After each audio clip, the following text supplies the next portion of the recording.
Ready to get started again. We are picking up on page 3 in your outline. It'll be at the bottom of that page, section number 2 on hell, which I've labeled, Why Hast Thou Forsaken Me?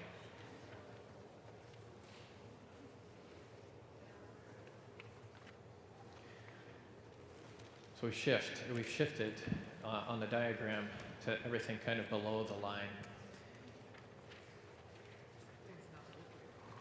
Can you hear me? Yes. Working okay? Yes. Well, I might just sound funny. Okay. We'll say some things about that condition. It's also apparently worth giving consideration to, because the Lord does speak a lot of it or warns of it quite regularly, and the Lord doesn't ever speak of things or warn of things that aren't meant to be a benefit to us, and not usually to other people, but to us. And so just any discussion of hell like this, his descriptions of it in particular, and it's where we get descriptions of hell chiefly from the Lord himself, need to be considered simply that they're designed for our benefit in some way or another. And so they're worth considering.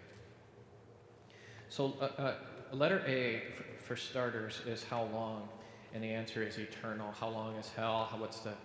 What's the threat there, or the warning? That is that the punishment is in fact very terrible, and it's also eternal. This is just over against any number of different voices, both ancient and modern, that would suggest in some way, typically Christian voices, that would suggest that they can't conceive of a punishment like this that would go forever and ever and ever. It's just simply too horrific, and they believe it's outside of the Lord's character, that it would go on forever. In my experience, the reason I think that most people claim that they don't think that hell could exist for some time, but not go on forever and ever and ever, is because they believe that punishment is by nature outside or does not fit with the crime. It's beyond the crime. You can't. And God would not punish beyond whatever crime has been committed or whatever sin we've committed.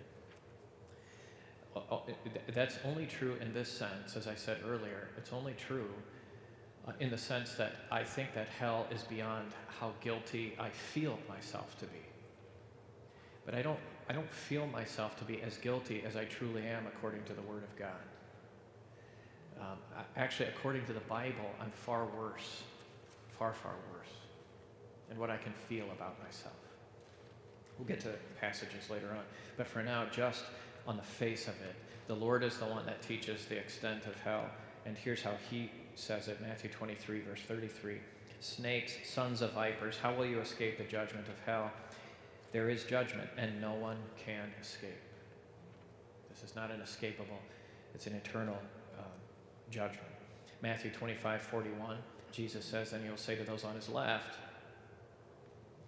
Depart from me, you who are cursed, into the eternal fire prepared for the devil and his angels. Key word there for our purposes is eternal. Mark 9, page 4 here. Mark 9, 43. I don't know why I've got it marked as 5 verses. Jesus says, if your hand causes you to stumble, cut it off. It's better for you to enter life maimed with 2 hands, than with 2 hands to go into hell, where the fire never goes out. So that just is a simple indication that it is eternal. I want to be really, really careful. Whenever I just get concerned when people start to hedge on the eternalness of hell.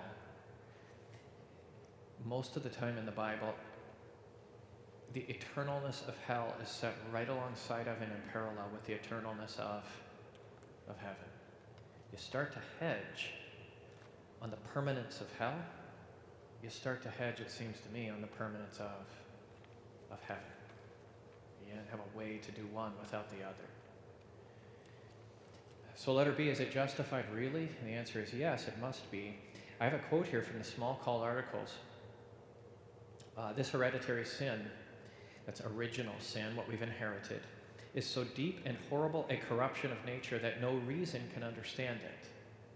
But it must be learned and believed from the revelation of the Scriptures. I find that to be just such a profoundly helpful insight from the Small Called Articles.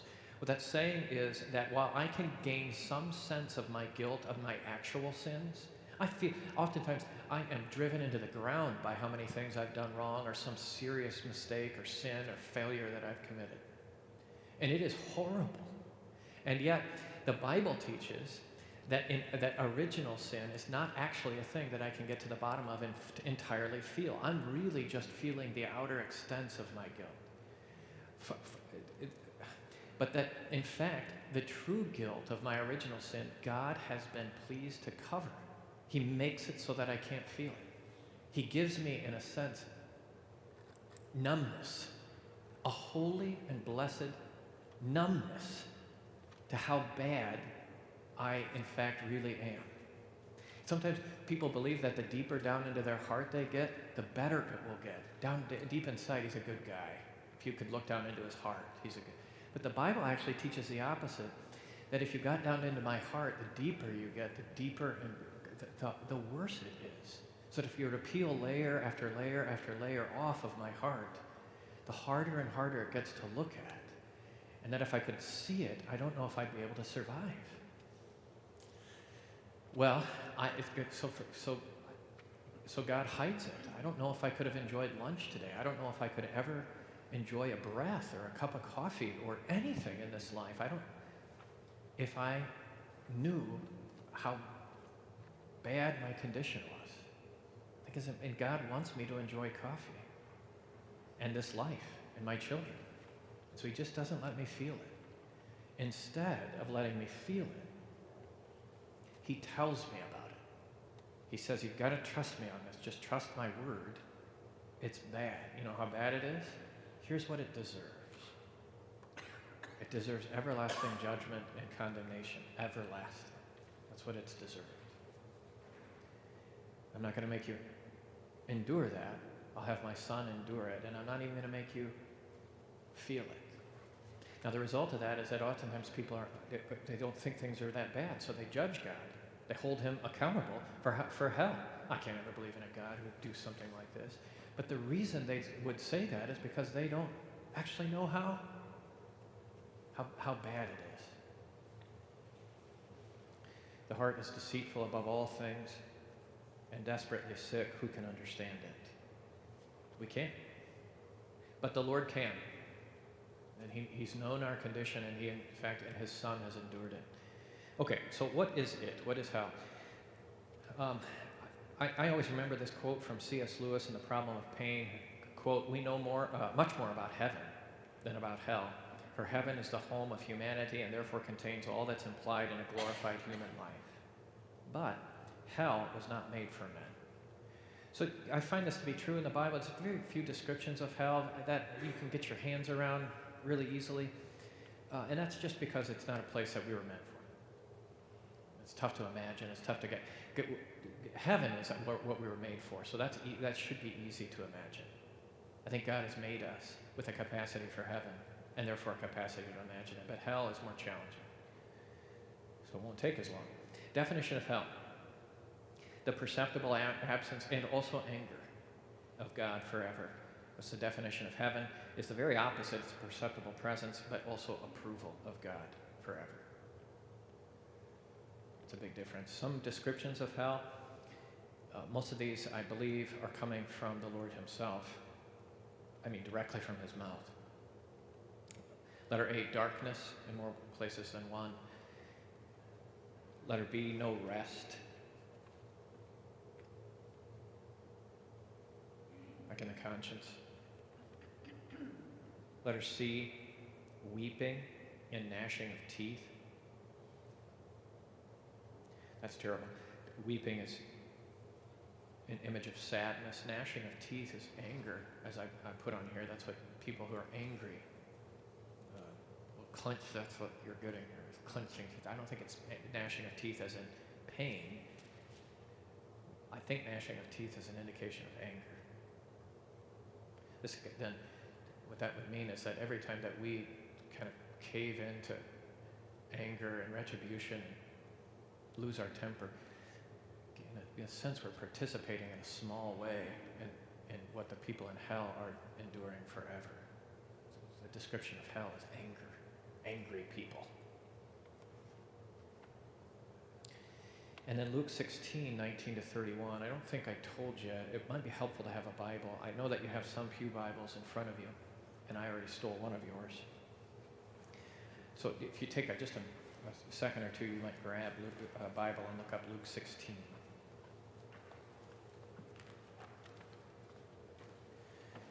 Luke 16, 19.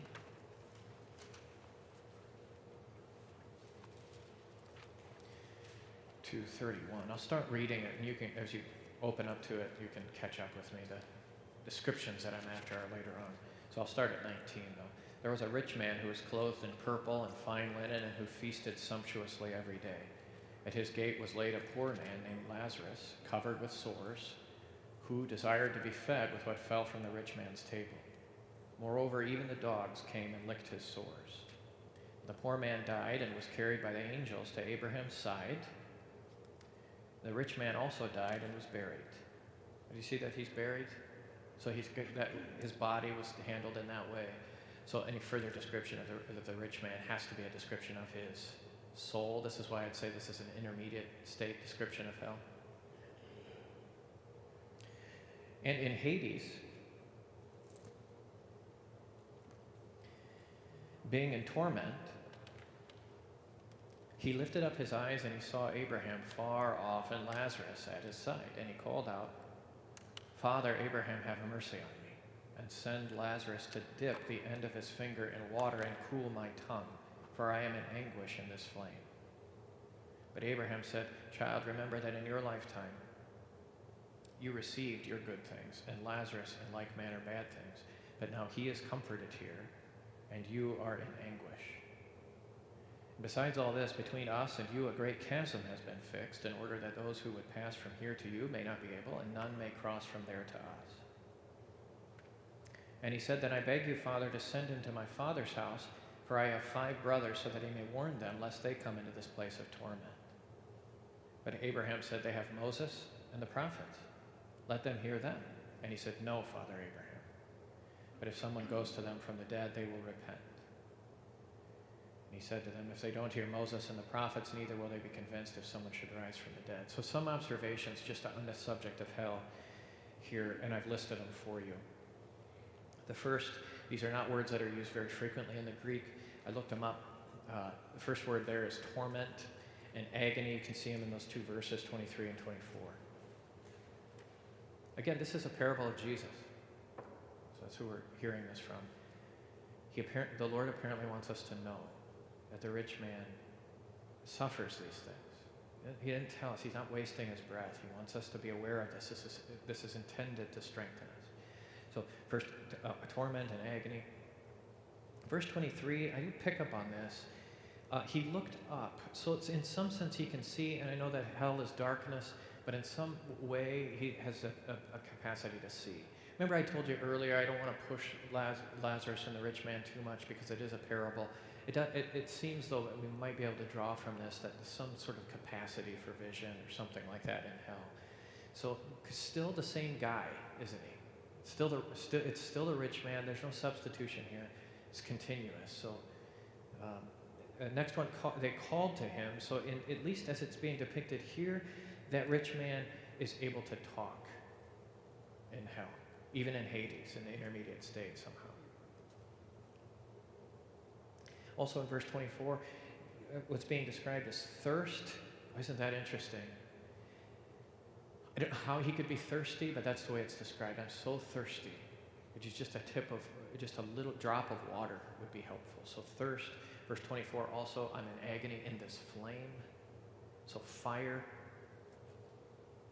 Can I pause just a second? We've had now descriptions like fire, flame, thirst, darkness, etc.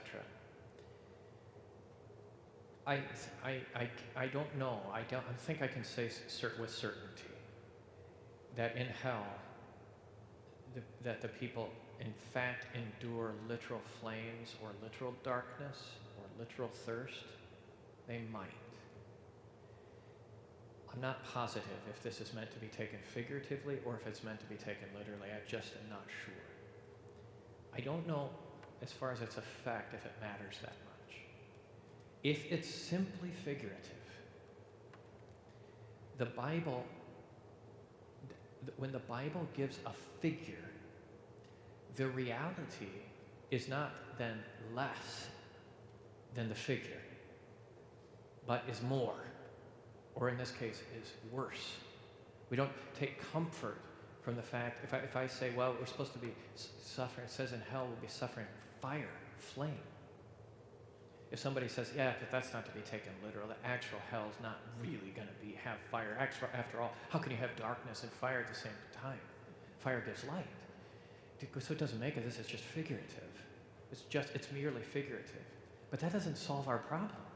Because if it's a figure, then that means that the reality is worse than, and I don't want the figure. So I surely wouldn't want the reality. I don't know what to conclude on this, though. I think that's an open jury, and you can give your suggestions if it matters that much. In verse number 25,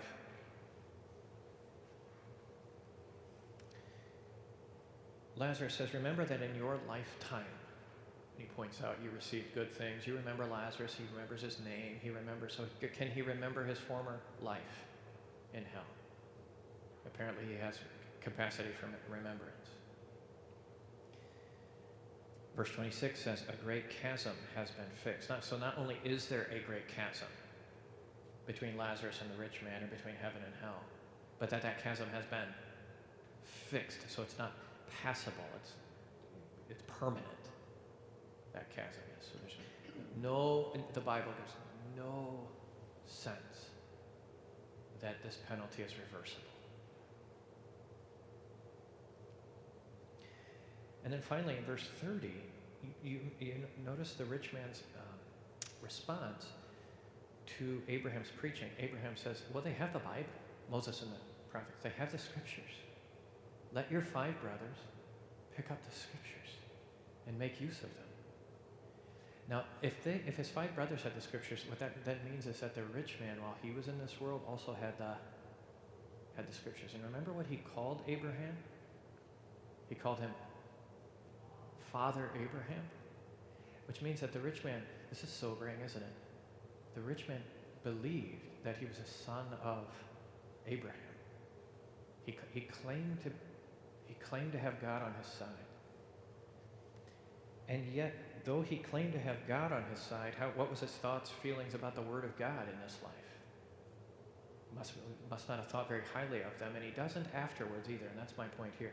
So when Abraham said, they got the scriptures. The scriptures are powerful. They change hearts and courses and lives. They give faith. Let them hear the scriptures. And that rich man is in hell because he was unwilling to hear the scriptures. And still in hell says, no, the scriptures don't work. That won't work. That's not enough. They're going to need something more. They need a miracle. They need some show of power.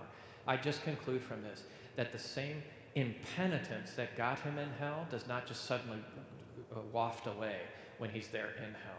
He's still in hell, claiming that he doesn't deserve to be here. I was not given enough warning. You, God, could have done a miracle and kept me from this place, but you didn't. I am angry. I am both sad and angry, and I don't.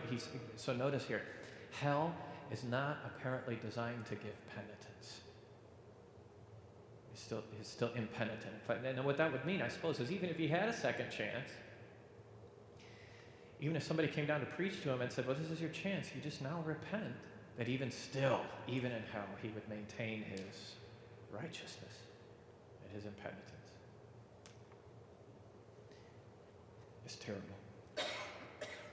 Okay, on then to what I think to be the most important description of hell, and that's the only person in this life that's ever actually endured it. And that's the Lord Jesus himself. I think this is one of the, if not the most important things as far as understanding what the Lord has done for us, phrases in all the Bible, and that's from Matthew 27:46. This is the source of this statement. David is not the source. Psalm 22 is not the source. Jesus is the source of this statement when he said, my God, why have you forsaken me? There is a period of time, well, on the cross, the Lord's on the cross for 6 hours. I don't know this for sure, but I think that it's during the 3 hours of darkness. I'm told there that the final 3 hours, that it's darkness over all the land. That's profound. That's incredible. I don't know if we often think about that. That darkness apparently spreads throughout the entire region, if not the entire world. We've done some research, and it indicates that about this time there was, in fact, some sort of quote eclipse over the entire, wow. So during 3 hours, there is darkness, at which point I conclude that Jesus on the cross is, in fact, enduring the penalties of hell. In the fullest extent of what hell can throw at a person, they're throwing at him there on the cross. What this means is that Jesus didn't die and then descend into hell. After his death, he goes to the Father's hand. Father, into your hands I commend my spirit. It's when he's risen from the dead in his body that he descends into hell, and not for the purpose of suffering hell, but for the purposes of declaring victory over hell. He did, in fact, though, go to hell or endure hell, and that would be during what I think to be those 3 hours.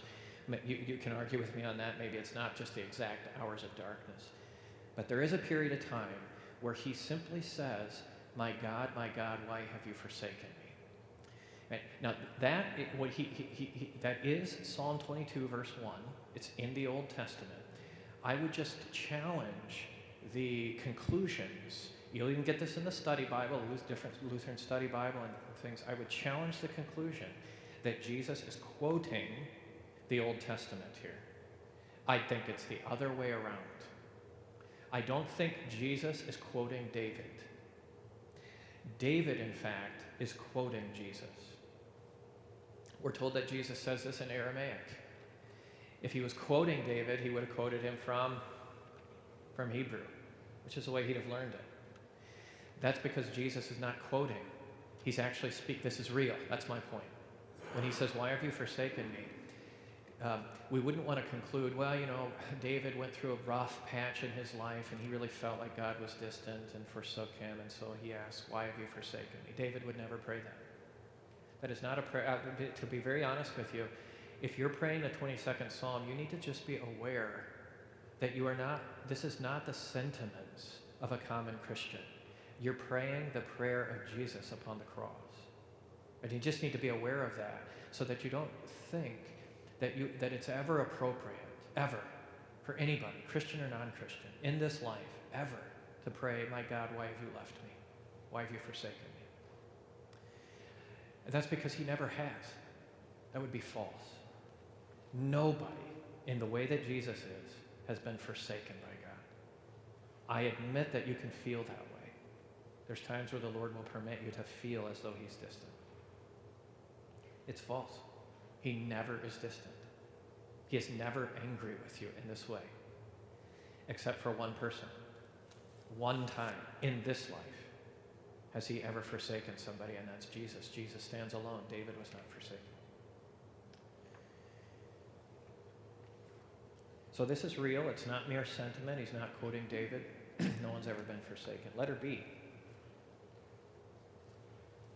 Even more devastating, I think, just in meditating upon this. It's such a fearful thing. The question that Jesus asks, he asks a question. He doesn't make a statement. He doesn't say, well, I'm being forsaken. He asks, why? This is a prayer. It's an honest prayer. If he's asking, why have you forsaken me? He does not know. Otherwise, he wouldn't ask. He doesn't know why he's being forsaken. I know what I'd like to say. If I was there and I heard him say, why have you forsaken me? I'd say, I know, I can tell you all that information here. What's happened here is that you've absorbed all of my sins and guilt, and they have been horrific, and they're now upon you, and therefore you're being punished for what I deserved. What I should be going through, you're now going through. That's the reason. How do you not know that? You're Jesus. You are the Lord. How come I'm having to tell you this? And yet it seems that this is a moment for a few hours there where even the Lord doesn't know what's happening. Now, why would that be? This is an extension. You might remember from your catechism class, the Lord has, in his incarnation, has his state of humiliation and his state of exaltation. You remember those categories? Those are helpful for this reason. The Lord's state of humiliation is that while, as a man, in this life, as a man, though he has two natures, divine and human, and that he's always those two natures, he's never sort of partially divine or something. He's fully divine and fully human, and they never come apart from one another. Nevertheless, the divine nature has a way, this is a terrific mystery, but the divine nature has a way of withholding abilities or prerogatives or even knowledge from the human nature. It's incredible. Do you remember when Jesus is in the garden and he prays, Lord, if it's possible, let this cup pass from me. But I know it's not possible. Of course this is not possible. Why are you praying if it's possible? There's no other way. If there was a way, then that's what God would have done, but there's no other way. Why then does he say, if it's possible, Lord? That's the prayer of a man who seems to not know all the possibilities. So I admit to you, this is tremendously mysterious. But there are times when Jesus does not allow himself the full use of his omniscience, including math. Who touched him when he went by? Somebody touched me on my... And even including the reason that he's come into the world and his divine purpose and mission. He can withhold from himself, apparently, a knowledge of why he is here, temporarily. Now, in his state of exaltation, he always and fully uses his divine prerogatives and knowledge and such, as according to his human nature, or in his incarnation. So he's not in a state of humiliation anymore, but in that time period, that's the way it would be. Well, what we find here at the depths of his humiliation on the cross is that the divine nature, which is omniscient, is not permitting the human nature any memory whatsoever of his divine, even person, and his divine mission. He calls him, when he's hung on the cross, he said, Father, forgive, or they don't know what they're doing. He calls him what? Father, because he's the Son. At the end, after the entire payment has been paid, he says, Father, into your hands I commit my spirit. He calls him Father because he's the Son. But in the middle, he says, my God. He does not address him any longer as the Father, and I would suggest to you that that's because he's even denied himself a remembrance of his place in heaven eternally.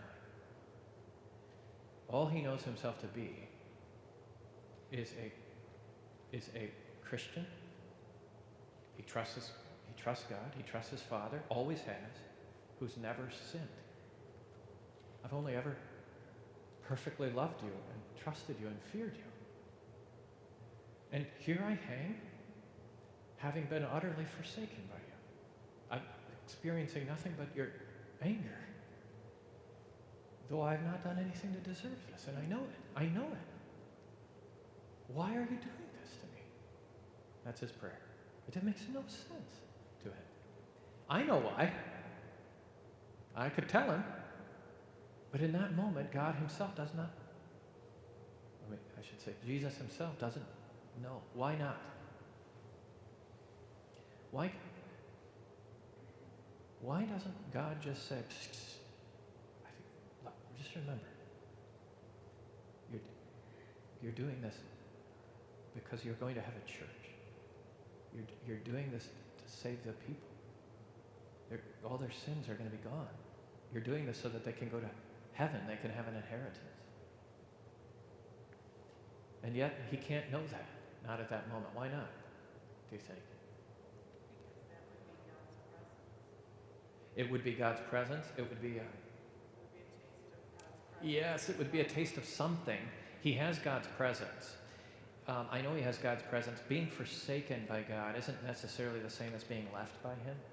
What Jesus' experience isn't just God's forsaking him, but God's anger. This is over sin. Can God be angry about sin? Wrathful? Yeah, he can. Yeah, and that's what Jesus is experiencing. God's utter displeasure because of sin. This is not his, but mine. So he can't know something. There's something he can't know. What he can't know is that it's temporary. From the Lord's perspective on the cross, he thinks this is eternal. If he knew what was happening, he'd know he's paying for sins. And it's going to last a while. And he'll be able to say, it is finished. All sins have been paid for. The people have heaven to look forward to. If he knew it was temporary, then that'd be like a taste of comfort, of hope. He'd have a little bit of hope. You can do a lot with hope. A lot. I remember one time I did something, tweaked my back or something like this. It was the worst pain I've ever felt. It wasn't that bad, but it was. But I knew one thing. I knew that Advil would help it. 4 Advil. And I put the Advil in, and the pain didn't go away, but it felt different. Instantly, as soon as I took the Advil, I had what? Hope. Okay, I can hang on here, because I know it's coming. It's going to get better. The Lord has to be denied that on the cross. There can be no hope that it's going to get better. Why not? Because the thing he's paying for is hell. And the payment of hell is hopeless. If I'm in hell, there is no light at the end of the tunnel. It must be nothing but darkness forever. And it's for that reason that the Lord Jesus on the cross has to be able to look out into the future and see nothing but darkness. No taste of hope. No, this isn't going to last that long. I'll just hang in there. This is forever. And only questions is what he has. The reason for this is because he has to, what he's enduring is what's called the cup of God's wrath, which he must drink down to the dregs. He can't, if there's any hope or any sliver of comfort left for the Lord, any of that is at our expense. If he leaves some material at the bottom that he doesn't fully get consumed, whatever's left at the bottom of that cup of wrath, whatever he doesn't drink, I have to drink. And what he just took the whole cup of, I can't drink one drop of. I can accomplish nothing in that way. So I need him to go through this utterly without hope. And that's what's happening.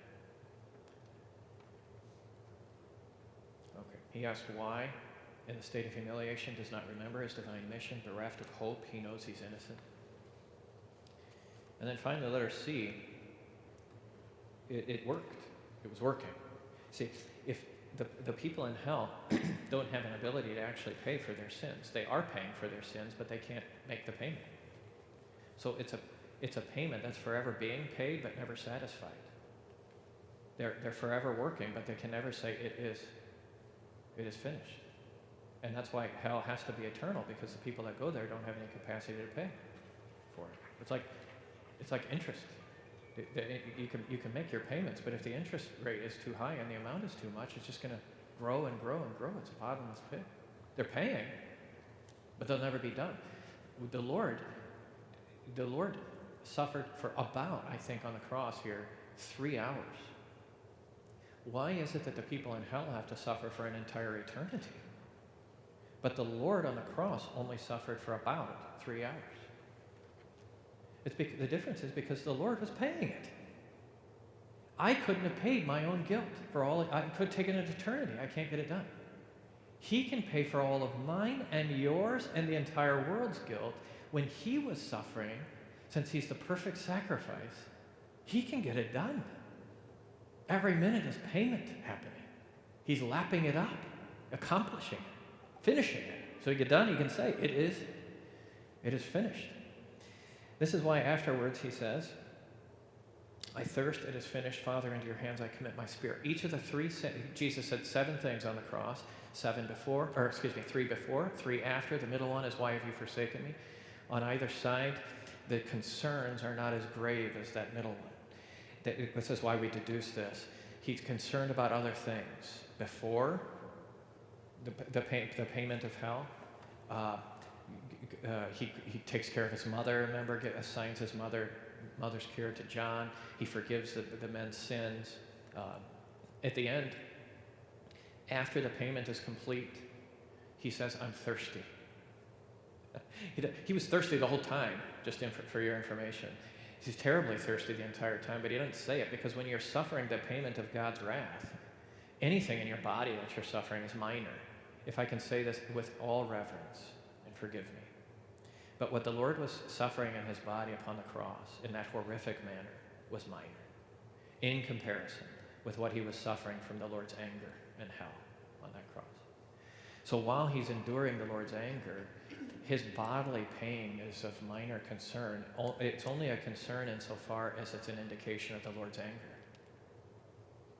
Okay, he'll say, I'm emaciated, I can see all my bones. Why are you so angry with me? That's the point. But then at the end he says, I'm thirsty. That is so beautiful to me. Because what it means is that he's now become concerned with a new thing. Which means the thing he was concerned with, he's not anymore.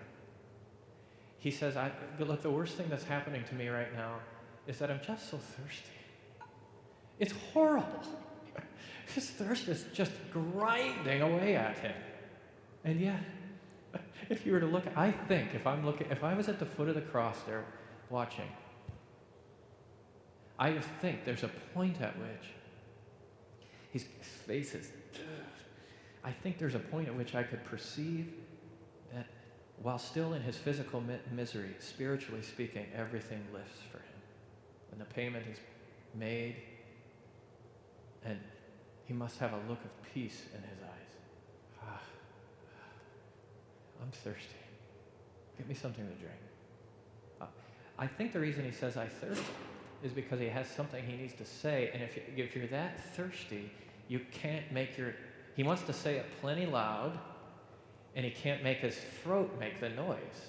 If he doesn't have just a lid, he needs something to, and the thing he wants to say is, so that everybody can hear him, is, it is finished.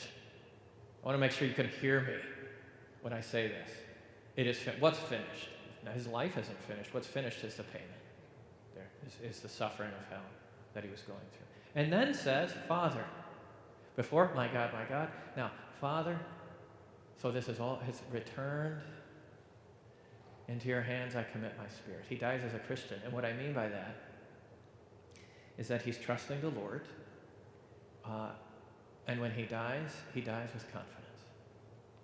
He dies the way each of us will die. When we die it could be terrible. The death could be uncomfortable, painful, and yet we'll be able to simply say, Father, into your hands I commend my spirit. And then he breathes his last.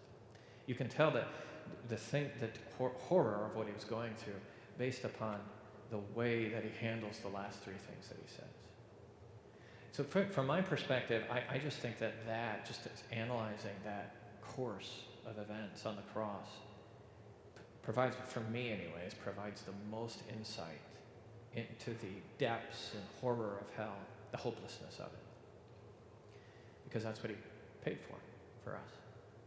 So that none of us, if he's taken all that away from us out of the cup of wrath, it means there's none left for us. Only for his good pleasure. Okay. I'll take questions.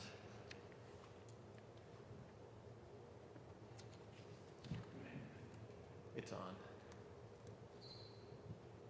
And so, after sitting through this lecture 5 years ago, every time we recite the Apostles' Creed, and I have a problem with it now. Yeah. Because, the order of the words there doesn't necessarily follow what you just said. Yeah, I sympathize. Year in and year out, I ask my confirmands, when did the Lord descend? I just ask, because I want to know what they think before I teach them. When did the Lord descend into hell? And they will say it was after he died and then he rose. So it was on Saturday. And that's wrong. We know it's wrong from 2 Peter, because it said in his body he raised, in his body, and in his body he descended into hell. That's a slam dunk. That's the verse that we know this from. And so I deduce that the kids come to me with that confession because they've been saying the Apostles' Creed. The Apostles' Creed is not wrong, not in its content. It's just out of order. And I admit, I wish it weren't. I confess the Apostles' Creed. I do it with a clean conscience. But I think I want to be honest with you that the order of the Apostles' Creed, he descended into hell, and the third day rose again, that order is not the Bible order. I don't mean to hurt your feelings or cause you any crises. I think you can say the creed. You just, at that point, you want to know that you're not, strictly speaking, confessing the order. Got nothing more for you. Did you have your hand up? There. So I have a comment and then thought so that you can flesh out. So I'm going to do the comment because it's shorter. Okay. I had heard years back that Jesus prayed Psalm 22 to allow us to pray Psalm 23. And I think it was during Lent that I heard that. And anyway, that's my first part. Don't comment on that yet. Okay. So what I do want your feedback on, when you were talking about Lazarus and thirsting, and the rich man is asking for just a drop on his tongue. There's just a lot that's there, and I don't know when I'm reading it if I can think of thirsting in a literal water sense, because with our tongues we confess that Christ is Lord. Mm-hmm. That's what it's supposed to be used for, and he's confessing the opposite, right? And so we're hearing this thirsting, and Jesus tells the Samaritan woman that he's going to provide water that you'll never thirst again. Mm-hmm. And if the rich man is in hell without Jesus, without God there, then there's a thirst for something that doesn't exist in hell. Yeah, no, I think that's beautiful. I'm not sure it's right. Just because I don't know how to push that parable, and that because you're I think pushing on it figuratively, which may not be inappropriate. You might be right. I'm just not positive you are. I don't know I don't necessarily know to discount actual physical thirst in some way in hell. I just don't know. I think it could be physical thirst, but I don't know if it's physical thirst for just H2O. Sure, yeah, but certainly you're right. Psalm 22, the Lord is praying, why have you forsaken me? And then Psalm 23, thou art with me. Thy rod and thy staff, they comfort me. Right. Other questions or comments?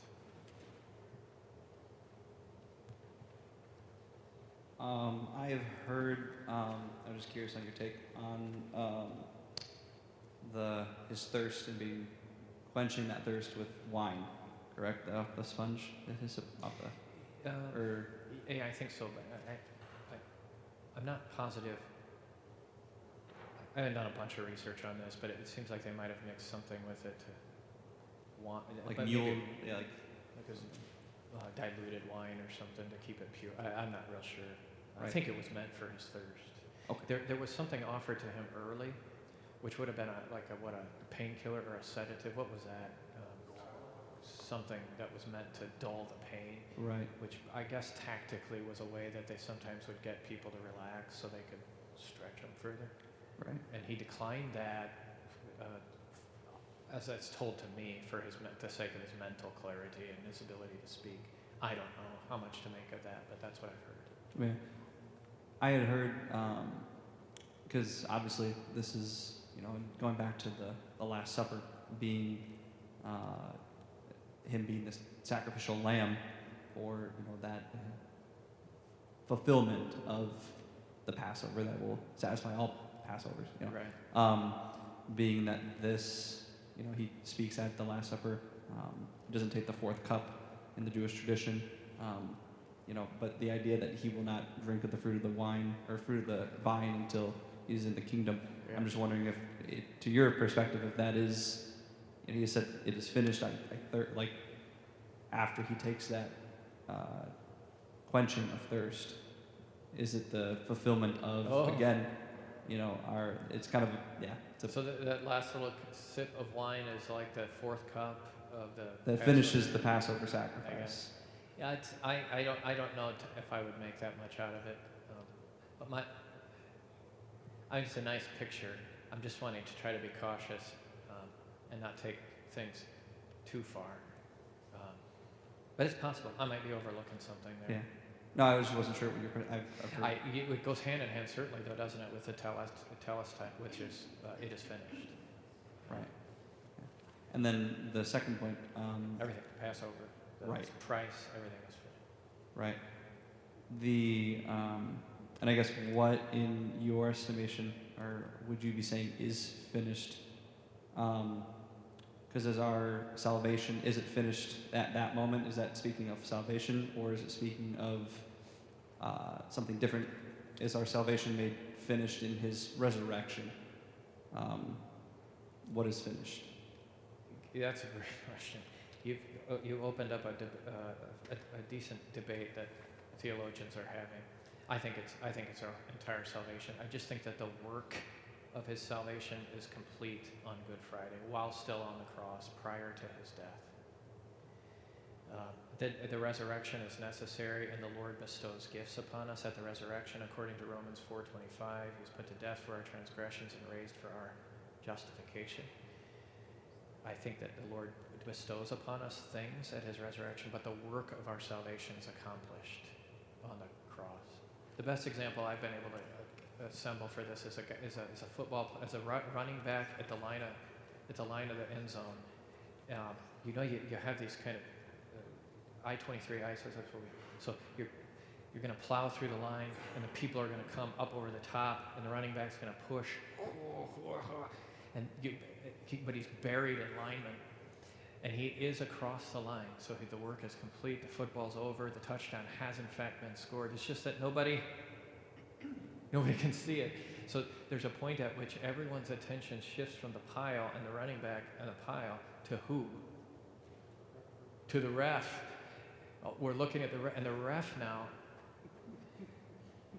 and soon he'll turn and go like this.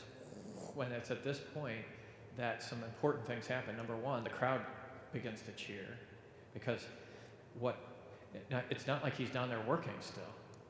The work is complete, but the crowd now knows it, and the score is credited to the scoreboard.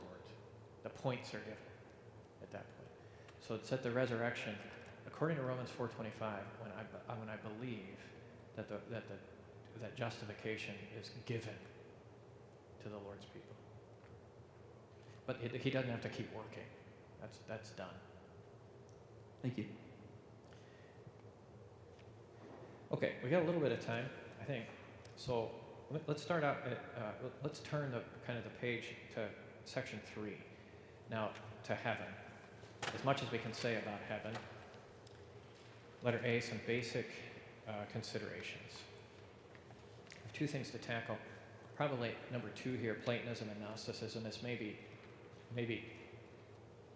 the most basic and maybe the most challenging.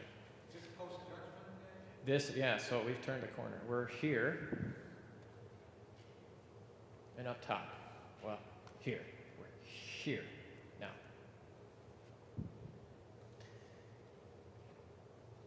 So I'll say some things about Platonism and Gnosticism, or just a little bit, in a little bit, but I do want to suggest that there is some, philosophically speaking or worldview speaking, there's some ideas that we just inherit by being part of a culture that cause us, I think, to read passages of the Scriptures in certain ways that are not merited by simply the Scriptures themselves.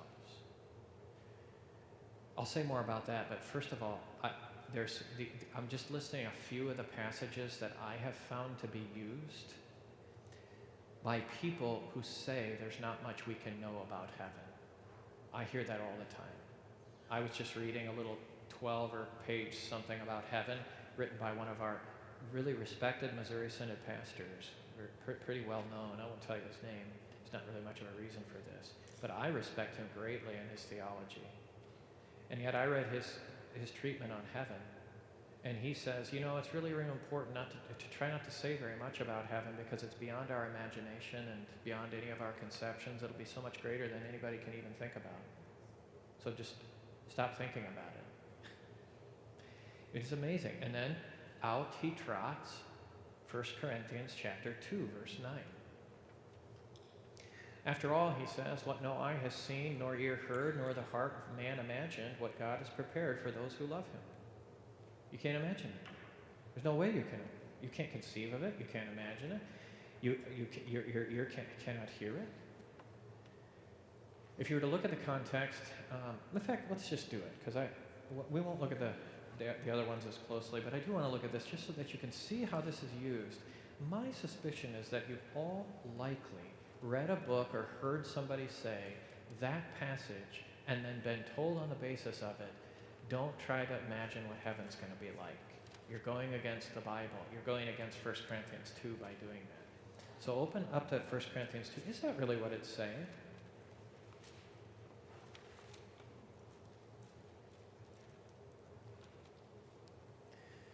But we're going to get the context here. So I'm going to start at 1 Corinthians 2, verse number 6. That's the beginning of the section.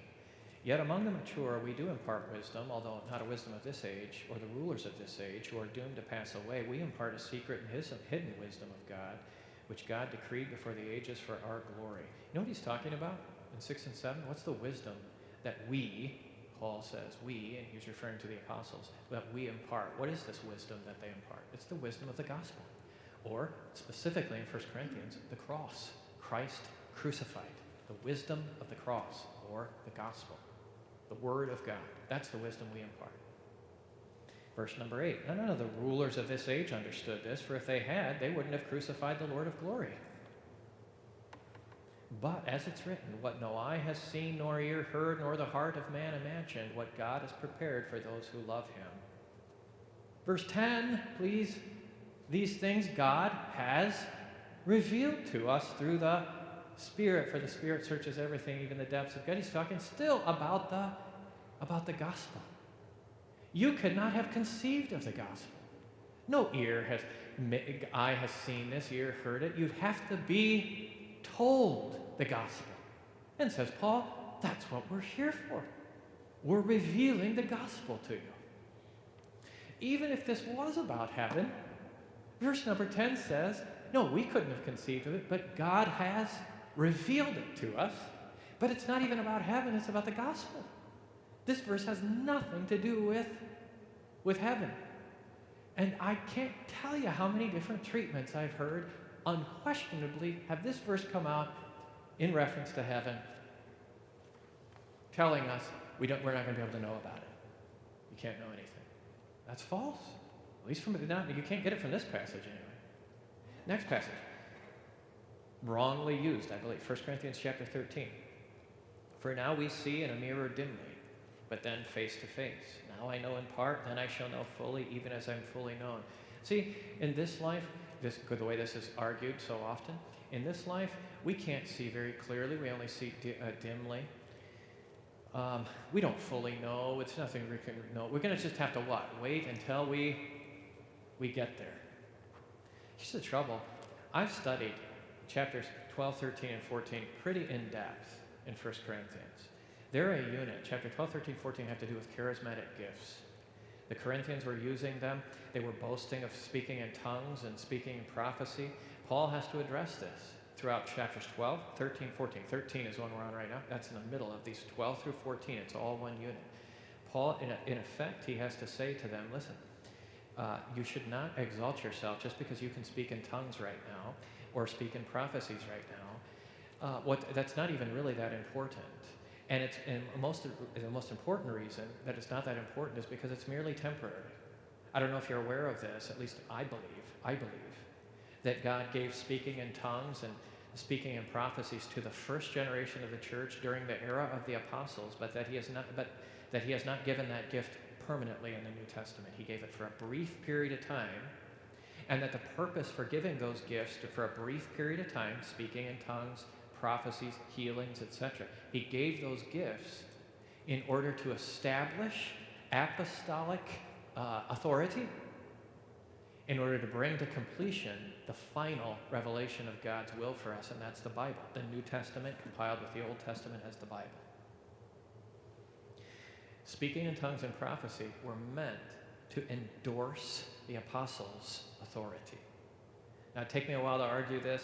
Maybe next year I'll come back and we can try it.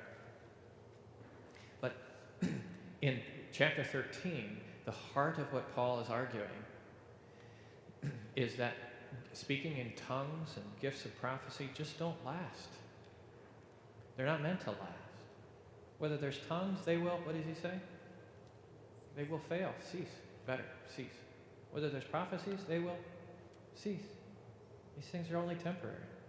In fact, they're only temporary. What lasts is the gifts of the Holy Spirit, faith, hope, and love. Those three last beyond that apostolic era. Faith, hope, and love. The Holy Spirit will still give us faith and hope and love. There'll be a period he won't give us charismatic gifts anymore. And in fact, of the three, faith, hope, and love, only one of those three are going to last into eternity. The greatest of those is love. That's not because faith is greater, or that love is greater than faith, or love is a better way to get salvation. Still, we're saved by faith alone. The reason he says love is greater is because it lasts forever into eternity. We won't need faith and hope in eternity. So faith, hope, and love abide. But the greatest, the most abiding of the three is love.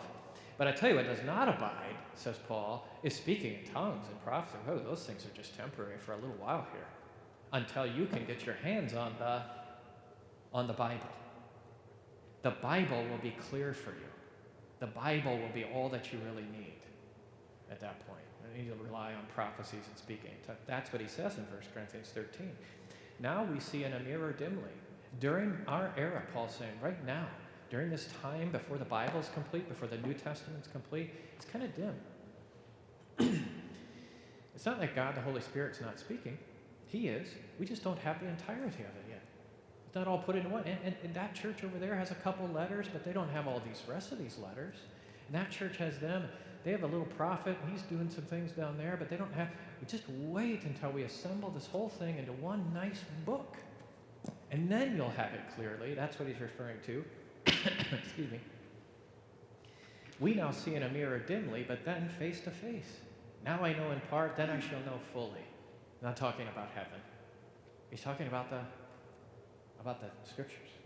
That'd be my contention. It might take me a little longer to argue that fully. But I think that's deeply misused. In context, nothing he's talking about has to do with heaven in context. So in fact, I think we can know more about heaven, and I don't think you can use this passage against that. 1 Corinthians 15:50 is also used sometimes. I tell you this, brothers, flesh and blood cannot inherit the kingdom of God, nor does the perishable inherit the imperishable. This is not about an ethereal spirits inheriting an unfamiliar heaven, but rather about sin-infected bodies unable to inherit the new heaven and new earth. Just a misused passage there. Let me move to number 2, Platonism and Gnosticism, tackling some common assumptions. I have a separate handout. If you could pull that up. I might as well use this as an opportunity to advertise at least a book that I've found to be helpful. I think I have it in here. I should have probably told you this up front.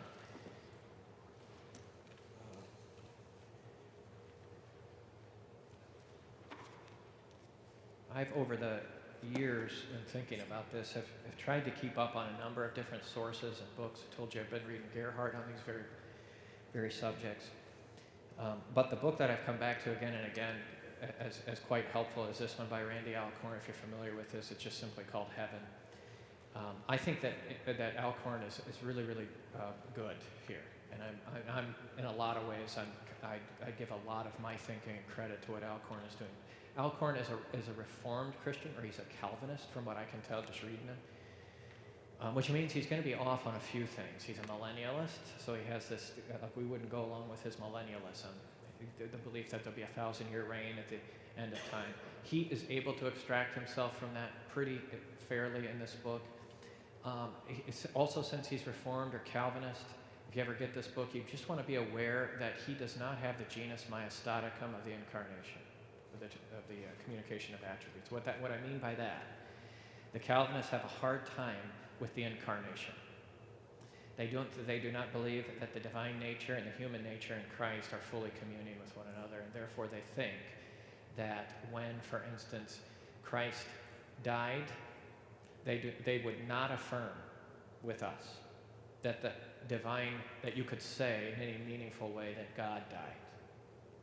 So a Calvinist would say, no, God did not die on the cross, because God can't die. Well, Jesus died. That was not a false death.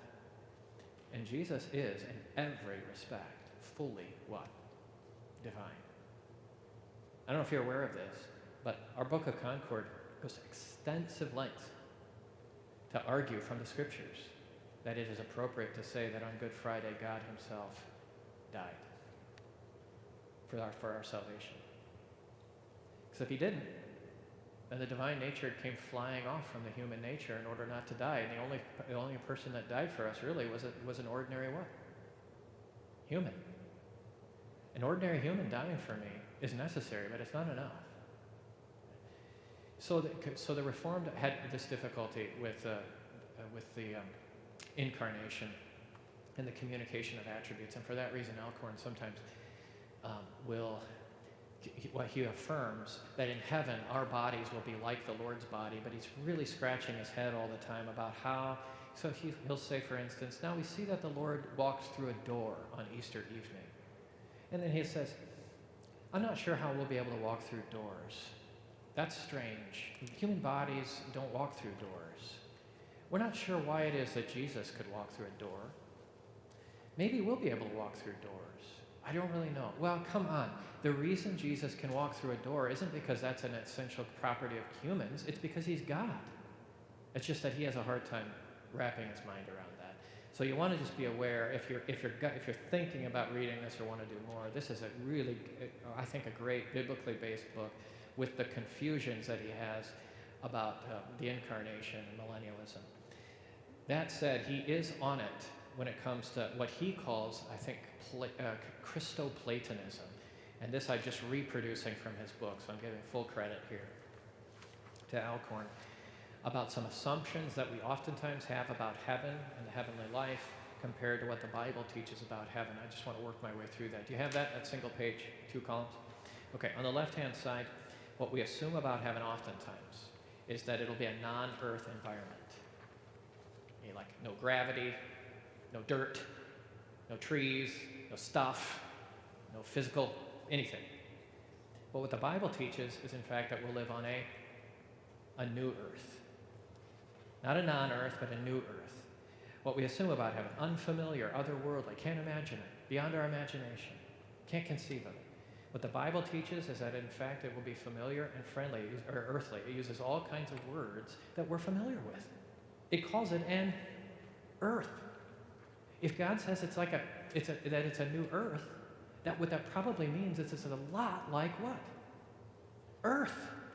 Why would he call it an earth and then the actual thing is nothing like what we could imagine? He's not going to use those sorts of words. What we assume about heaven oftentimes is it's disembodied or spirit, quote, spiritual, which means non-physical. But in fact, the Bible teaches it's resurrection, body, and embodied, or resurrected. What we assume about heaven, foreign, and yet what the Bible teaches is something like coming home. Home is home because it's familiar. Leaving the fun stuff behind. What the Bible teaches, retaining the good, finding the best ahead. What we assume about heaven, no time and space. We've already addressed this, haven't we? No reason to assume that there'd be no time or space. I don't know anything in the scriptures that would indicate that, except a mistranslation of a verse at some point. I can't remember where it is. All the descriptions of the new earth and the new heaven in the Bible assume some kind of passage of time, months, seasons, etc., days, and also space, cities, countries. All the language used points to space and time. What we assume, that it's static. I think it was Aquinas who said we'll spend all of eternity floating while we meditate upon the nature of God for all of eternity in an unchanged existence. That sounds pretty, what? Boring. When in fact, the Bible describes it as dynamic, changing, interesting. What we assume? Nothing to do, floating on the clouds. You've got those pictures in your mind, clouds. In fact, the Bible teaches that we have a God to worship and serve, a universe to rule. That's why the Bible's always talking about we'll receive a crown. What's a person with a crown on doing? Ruling. It's rulers who have crowns. That's the vision of a crown is governance. Well done for how you've handled with your 10 denarius or whatever it is, 10 coins. I'll give you charge over 10 cities. I'll give you charge in heaven over 10 cities. So in some sense, governance. Purposeful work to accomplish, friends to enjoy. What we assume about heaven, no learning or discovery, instant and complete knowledge. What the Bible teaches, an eternity of learning and discovery. What we assume is that it'll be boring. The Bible teaches it to be fascinating and interesting. Loss of, this is good. What we often assume is a loss of desire. I thought for a long time until very recently. Well, I mean, I shouldn't say recently because I've been thinking about this for some years, but I'll just say a long time I thought that when we get to heaven, I heard this all the time. When we get to heaven, I won't be hungry. That's clear. I won't be hungry. Why won't I be hungry? Because I won't have hunger anymore. The body will be spiritual. I won't need to eat. In fact, I'm reading commentaries all the time about Easter. Jesus comes back. What does he do? He eats in his body. The commentaries are quick. They fall over themselves to say, now, of course, he doesn't need to eat, Jesus in his risen body. He doesn't need food. He's just demonstrating for our sakes that he can eat and that his body is physical. He doesn't need food. He could go days and days, months and years. He doesn't need food. He's a spiritual body after all. Who says he doesn't need food? Why would it be wrong to need food? Did Adam and Eve need food? Did they have food? Did they eat? Of course. Would Adam and Eve, if they went a couple days without food, would they get hungry? Yes. Would that be because of sin? No, that's not part of this nature of sin. Buddhism teaches that we should be working to remove our desires, to push them aside. Even our desire or our longing for our loved ones and so forth, that we should become disconnected from our desires. That's what Stoicism teaches as well. It shouldn't matter what you want and desire. Christianity is not Buddhism in this way. Christianity teaches that we have purified desires that are satisfied.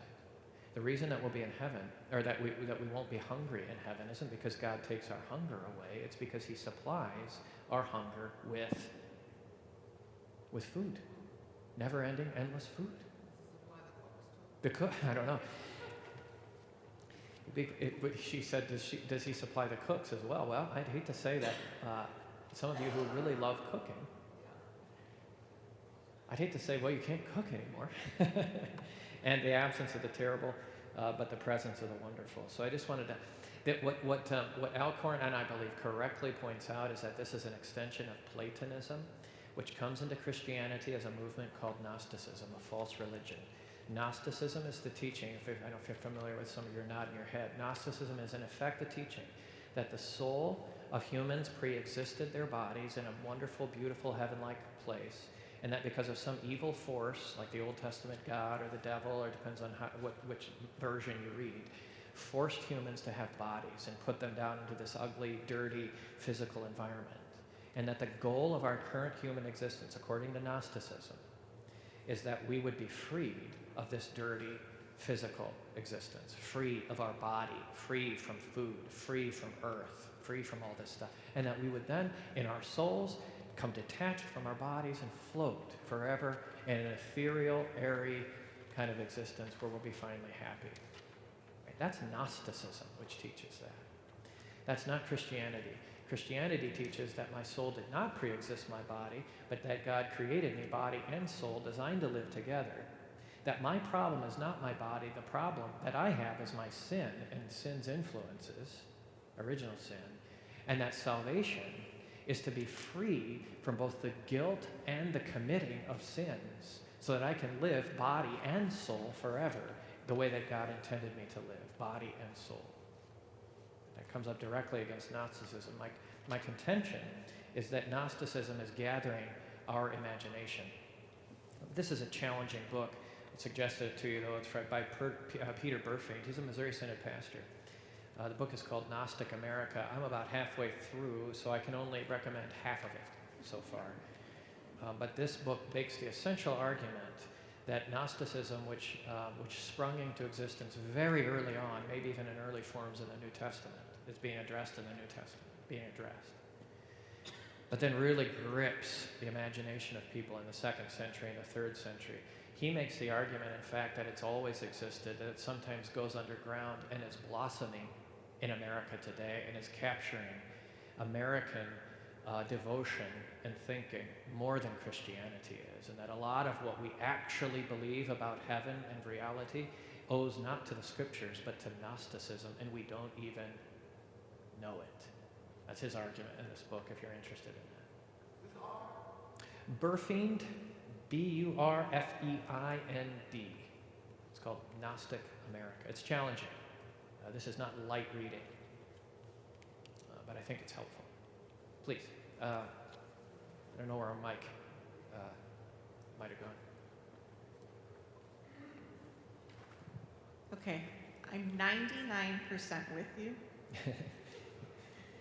I have a question. That's good. That's a good percentage.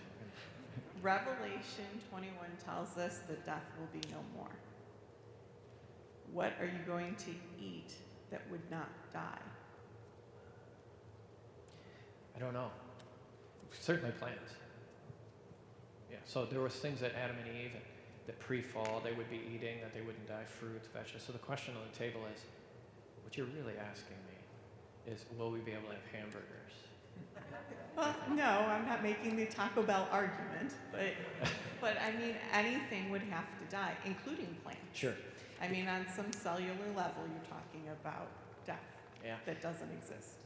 In the scriptures, there is a distinction in the life kind of quality between animal life and plant life. It's even noted in the actual Hebrew word.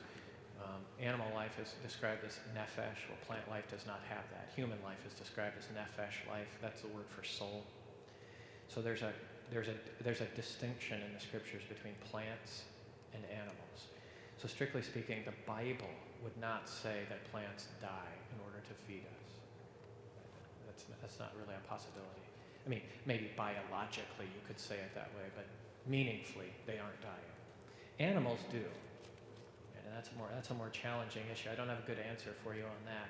I have places in the Bible that suggest that we'll eat meat and wine in heaven. But I also know that the eating of meat is a product of the fall into sin. So I don't know how it's going to land. Wish I did. thought you were going to tell me you weren't with me. 90, okay. We're going to turn the page to letter B, our heavenly bodies. We're past time for our break. It is 2:18 right now, and we're going to take a break and resume.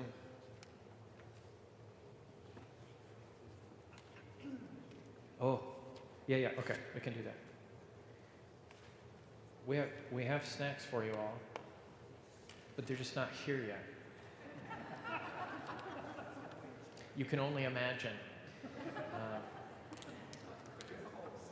It's unimaginable what it's going to be like.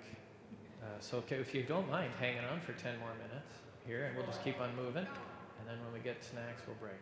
Letter B, our heavenly bodies. This is the heartbeat of everything. There's nothing that's more essential, at least in the argumentation of the New Testament, from what I can tell, than the existence of our bodies and the full restoration of our bodies. Paul argues it in 1 Corinthians 15, it's just the heartbeat of our existence in heaven. Aside from being with the Lord, both in heaven, in this heaven and the next heaven. So let's say some things about our bodies in heaven. 1 Thessalonians 4, verse 16. For the Lord himself will descend from heaven with a cry of command, with the voice of an archangel, and with the sound of the trumpet of God. That's there just so that we can note we're talking about the last day, Judgment Day. And the dead in Christ will rise first. That can't be their souls, can it? It's got to be their bodies. So the bodies of Christians will rise. Now, Paul's not talking about the bodies of unbelievers. We know that the bodies of unbelievers will rise. That's just not inside of his, that's not the question he's answering here. The question he's answering, these Thessalonians were concerned they'd become Christians. They didn't realize that the return of the Lord would be delayed. They thought he was going to come soon, from what we can tell here, and Paul's having to correct that. But apparently what caused them the most alarm is that some of their Christians died before the Lord returned. They asked Paul, hold on, now what are we going to do? They've died, and the Lord didn't return. Now what's going to happen to them? And Paul's task here is just to comfort them and say, look, no, the dead in Christ will rise.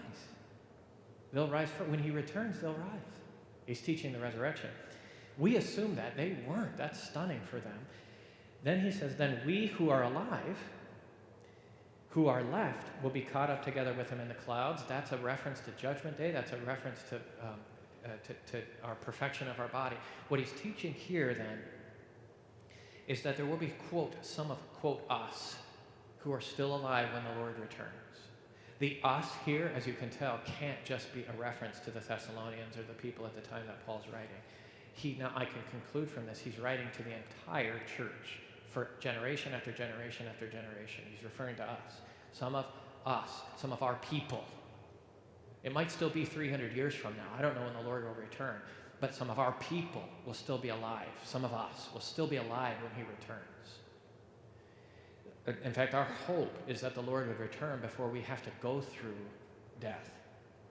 This line here could then come before the dot.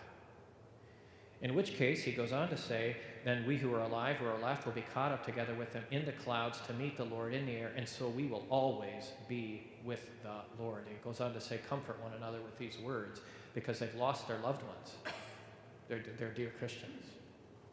Comfort one another with these words. What? With what words? That our bodies will be raised and you'll have one another back again in the resurrection. Okay. John 5, 28 and 29, words of the Lord. Do not marvel at this. An hour is coming when all who are in the tombs will hear his voice and come out. Who's going to come out? Those who are in the tombs. So the bodies of the dead, not substitute bodies or something. Those who have done good to the resurrection of life, those who have done evil to the resurrection of judgment. I already noted for you that judgment on the last day would be, from what I can tell, would be based upon works, good works that we've done, pointing out these things in our vocation. And this is the precise verse that I'm talking about, this and others. This also, 5, 28 and 29, also teaches the resurrection of both Christians and non-Christians. Philippians 3, 21. He will transform our lowly body to be like unto his glorious body by the power that enables him even to subject all things to himself. Our bodies will be raised. They'll be transformed, he says. but they will be raised. Will they be bodies? Yes. In what way will our bodies be transformed? I want to just point this out to you. I did the work on the Greek, and now I'm kind of frustrated by the translation I'm seeing quite often. So try to lock in with me if you can, and it's after lunch. I have heard this passage quoted in some instances to argue that our bodies in heaven will be not like they are now. They'll be essentially different or spiritualized or even substituted entirely for the body we have now. And this verse is used to argue that. He says, he'll transform our lowly body. All I have now is this lowly body. It can't even fly. It's only got 2 hands. He's going to transform our lowly body to be like unto his glorious body. His glorious body that can what? Go through doors and be omnipresent and fly around and do all kinds of things I never even would have thought a body could do. That's their argument. Our bodies will be essentially changed. My argument is that that's false. Our bodies will not be essentially changed. What will happen is that our bodies will be freed from the curse of sin.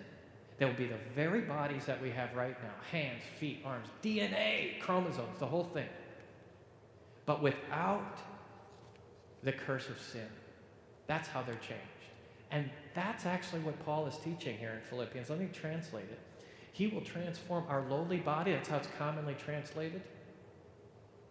The Greek says, the body of our humiliation. Oh, this drives me nuts. The word for lowly in the Greek is a noun, not an adjective. Don't adjectivize my nouns. If it's a noun, make it a noun. If it's an adjective, make it an adjective. I don't want your interpretation in a translation. I just want the words. Now, if it's a noun, then it has to be something like the body of our humiliation. That's a noun. What does that mean? What's the body of our humiliation? What is the body of our humiliation? What's that mean? What is our humiliation right now? Sin. It's that my hip hurts a little, or that I have not as much hair, or that in the last year or two I find it much more easy to put on weight. That's because of sin. It might even be because of sins I'm committing, but it's just the general curse of sin. This is the body of my humiliation. That's my sin that's causing it, or our sin in general. This body is to be changed so that it will be like unto his, not his glorious body. Like, oh, Jesus, your body is just so glorious. It's not an adjective. It's the body of his glory. What is the body of Jesus' glory? It's the body that he had after he's glorified, after he's risen from the dead. So our sinful body, the body of our humiliation, will be like unto Jesus' body after his resurrection. That's the literal Greek here. What's his body like after the resurrection? From what I can tell simply, it's free from the effects of sin. So when he was put into the grave, he had slices all over his skin and injuries and etc. When he's raised, he doesn't have those anymore. He has token injuries. He's got token injuries in his hands and feet and in his side. We think simply, and this is the way he uses them, simply to mark himself as the one who's purchased our salvation. But those scars are not essential to his body. And there's no sense that I can tell that we would have scars. So our bodies, in effect, will be the bodies we have now, but without the curse of sin. And that is what we get if I can turn the page number 6, Job 19, 26 to 27. I'll read this, and then maybe I'll take some questions. But if you can look below, see number 3 where it says continuity with our present body. I'm going to tag in on that point here. That's the basic rule, I think, here, theologically speaking. This is the rule I've come to, continuity. Continuity is what the Bible is teaching. from this life to the next life without the effects of sin. That's the main difference. There's a few other minor differences. The main difference is that sin is backed out. Everything we have now, back out sin. Everything now is what we'll have then. Continuity. And I get that from Job 19, 26 to 27, that famous Old Testament passage. I know that my Redeemer lives. And at the last, he will say, he's talking in the present tense, but this is a prophetic statement. I will know that my Redeemer lives. And at the last, he will stand upon the earth. That's talking about a later day. I know at a latter day, that's the actual literal Hebrew. At a latter day, he will stand upon the earth. So I think this is referring to first, Jesus will rise from the dead on Easter, and then at a latter day, after that, Job is teaching, at a latter day, he will stand upon the earth. What's that latter day? The day he returns in his body, standing with feet, with a body. He'll stand on Judgment Day. And after me, now that's about him, now about me, after my skin has been thus destroyed. Job says, I know I'm going to die, my skin's going to be destroyed. Yet in my flesh I shall see God, whom I shall see for myself, and my eyes shall behold and not another. My heart faints within me, or yearns within me. So on that latter day, when he stands on the earth, even though my skin has been completely destroyed, worms have eaten it down to ashes and dirt, yet in my flesh, in my body, I will see God. And just for good measure, nobody says it more clearly than Job. That's why I love this so dearly. I shall see him for myself. No substitute body, this body. My eyes shall behold, and not another set of eyes. So the precise eyes that I have now, says Job, will be the very eyes that lay hold of Jesus on the last day, and not another set of eyes. So if you heard people say this before, maybe it's on the last day that, Lord, my body will go, this one right here, my body will go into the dust. And then the Lord will give me a new body. He'll fashion up a new one, real good. It won't be this body. That's not the sense I'm getting from this. My sense is that he intends not to replace this body, but to restore this body. That's two different things, isn't it? And that the very eyes that will turn into dust will see him. Not a substitute body. I think that's important.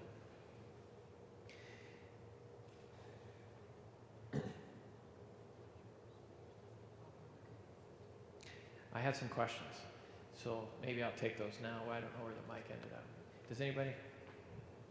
Yeah. Oh, please. I guess I could have got that from you. Am I on? Ooh, you're there. No, I forgot my question. This sounds to me like it's just, we're going to be like Adam and Eve. Same design, same earth, that sort of thing. Is any other changes, or is that pretty much what it's going to be? Not 100%, but really close from the Bible evidence. So I think you could get the mic. Is it like Adam and Eve? I think for the most part, yeah. And the reason for this is because God created Adam and Eve in a certain way, and his intent, God doesn't like to start over on stuff. God is not a scrap the project and do a different one kind of God. He is a redeeming God, a restoring God, a resurrecting God. That's why all these beautiful theological terms always start with the word re. It's to correct, to do over, to resurrect and restore. So his intention is to give us back everything that was lost in the Garden of Eden, bodies, earth, everything. However, the way that God is, he's so gracious that it doesn't come as a surprise to us that he also intends to give us even more than that, but not less. He'll do exactly what Adam and Eve lost, but give them even more. Yeah, rehab. Yeah, that's us. Rehab. But except that the rehab when we're done is even better than the original. You wait. Yeah, last question. So, in making the switch from thinking about heaven as like, oh, maybe it's just God and nothing else, to thinking, oh, there are these other specific things that we enjoy, do you think there's a danger there in maybe like idolizing the gift or the creation more than the Creator himself? I think so, yeah. I think there's a danger. But there's a danger in every good thing. All idols are good. They say they're good. Money is good. I mean, all the devil's doing is taking a good thing and twisting it in our minds. It is beautiful and good that we will enjoy mountains and earth and bodies and so forth on the last day and forever and ever. And I suppose, yeah, there's this danger of taking our eyes off of or not treasuring the gift giver, which would be wrong. I don't think that's a danger in heaven. That'll never happen. By glorify, if I give gifts to my children, and then they enjoy the gifts, the eyes light up. Do I say, hey, you aren't supposed to be focused on me, I'm the gift giver. No, I take delight when they enjoy my gifts, and when they enjoy my gifts, they're really enjoying me. Now maybe there's a way they can say, Dad, get out of here. I'm going to go have, there is a way they can offend me that way, but so fair enough. But I'm not terribly concerned about it. I think the danger is in the opposite direction. That we would say, oh, Dad, I don't care about your presents. I just want you, that's all. Oh, knock it off. I just gave you a present. Enjoy it. Have fun. Have a good time. Okay, speaking of which, we have a break and snacks. So we'll take, I think, 10 or 15 minutes. Let's get back here at it's 2:35 right now. We'll be back here fine at 2:50. Probably 2:50.